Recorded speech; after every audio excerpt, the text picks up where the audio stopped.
Eh bien le bonsoir, messieurs, dames. Comment allez-vous? J'espère que vous allez super bien. On va discutailler de l'hebdo gaming. Alors, comme je vous disais, on a 4 news et on va commencer de suite. Donc, on va commencer. On parlera d'un jeu, bien sûr, que tout le monde connaît bien, que tous les enfants ont joué dans leur enfance. Hein. On parle de Hot Wheels, oui. Donc là, on a eu hier soir, il y a eu un live et c'est la première alpha footage, comme vous pouvez le voir, du gameplay de ce jeu Hot Wheels. Mine de rien, je vais pas vous mentir, j'ai hâte.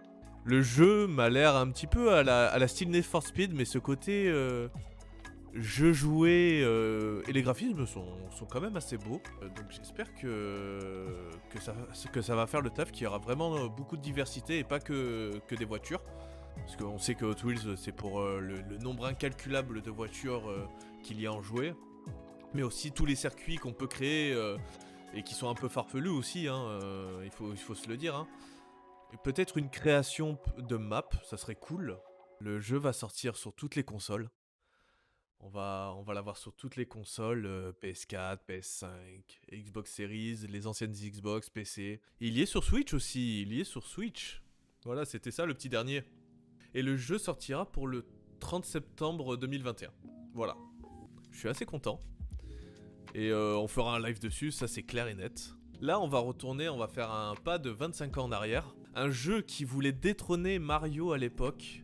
On passe à la suivante. C'est le studio Merge qui s'occupe de ce jeu. Et je pense que vous l'aurez compris, pour ceux qui connaissent le jeu, on parle bien de Alex Kidd, hein, qui est un skin à la base de Mario. Il faut pas se le cacher, hein, c'est Sega à l'époque de la Master System, donc la Mega Drive hein, pour les intimes. Là c'est une nouvelle formule, c'est une version DX, donc avec des graphismes améliorés. Comme vous pouvez le voir, la patte graphique est quand même 100 fois plus belle. Je veux y jouer. J'ai adoré Alex Kidd sur la Master System. Il sort sur toutes les plateformes. Voilà, Xbox, PC, Switch, voilà, vous l'aurez sur tout. Comme vous pouvez le voir, il arrivera le 24 juin.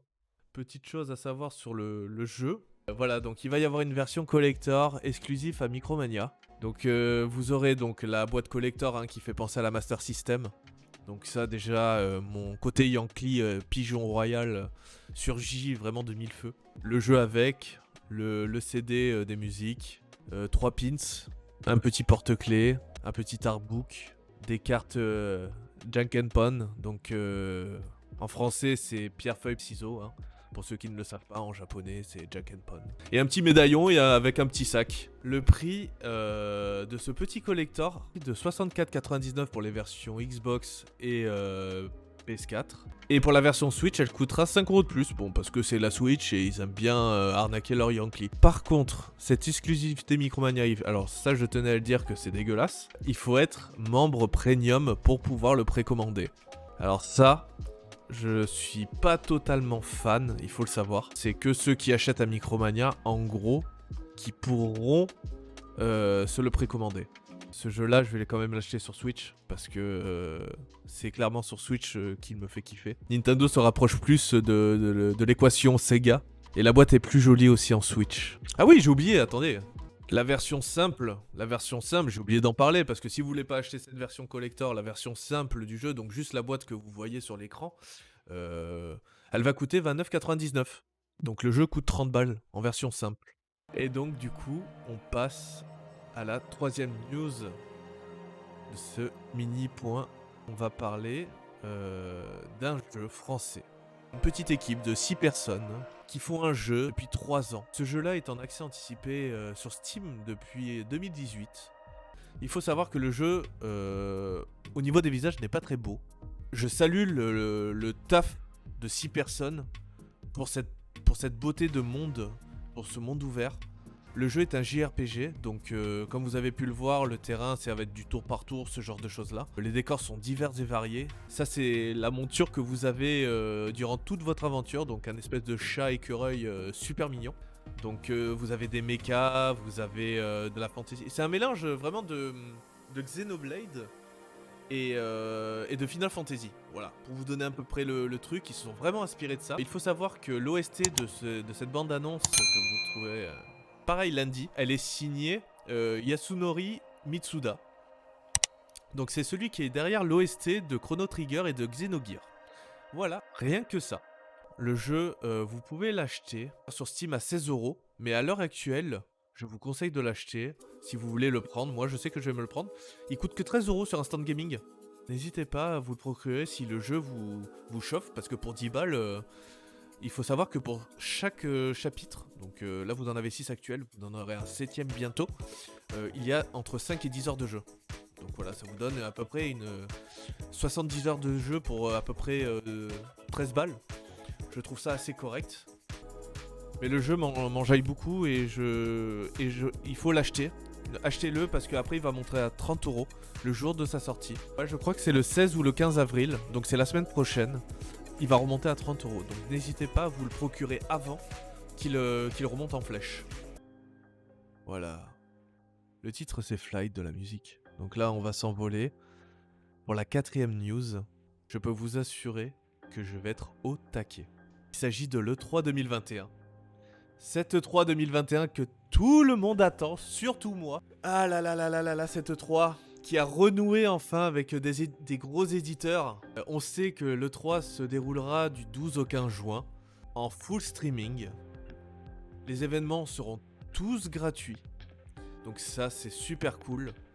Je poserai ma semaine de vacances. Je tiens à vous le dire, je poserai ma semaine de vacances pour vivre en fait cette E3 avec vous. Voilà, c'est dit, avec vous. Il y aura Nintendo, Xbox, Capcom, Konami, Ubisoft, Take-Two, Warner Bros Game et Koch Media pour l'instant. Ce sont les seuls pour l'instant inscrits. Je pense qu'il y en aura d'autres d'ici là. Ubisoft n'a pas été nommé, mais je pense qu'Ubisoft sera de la partie. Personnellement, Sony boudera toujours le 3 par contre. Hein. Ça c'est clair et net. Ils savent qu'ils ont les balls, qu'ils ont tout pour eux et ils n'ont pas besoin de l'E3 pour vendre des palettes de PS5 ou leurs jeux, très clairement. Donc ils vont faire leur truc à leur sauce. On n'a pas de nouvelles du côté de Square Enix, EA et Bandai Namco. Alors on sait pas si EA reviendra dans le game dans l'E3 ou s'ils feront comme d'hab leur événement pourri à part, parce qu'il faut le dire, hein, depuis 2-3 ans c'est pourri. J'en attendrai vraiment beaucoup de EA cette année, parce que normalement il y a Battlefield 6 qui sort, et là je l'attends vraiment au tournant. Et Square Enix bien sûr que j'attends au tournant avec le Final Fantasy XVI. Enfin ça on verra par la suite.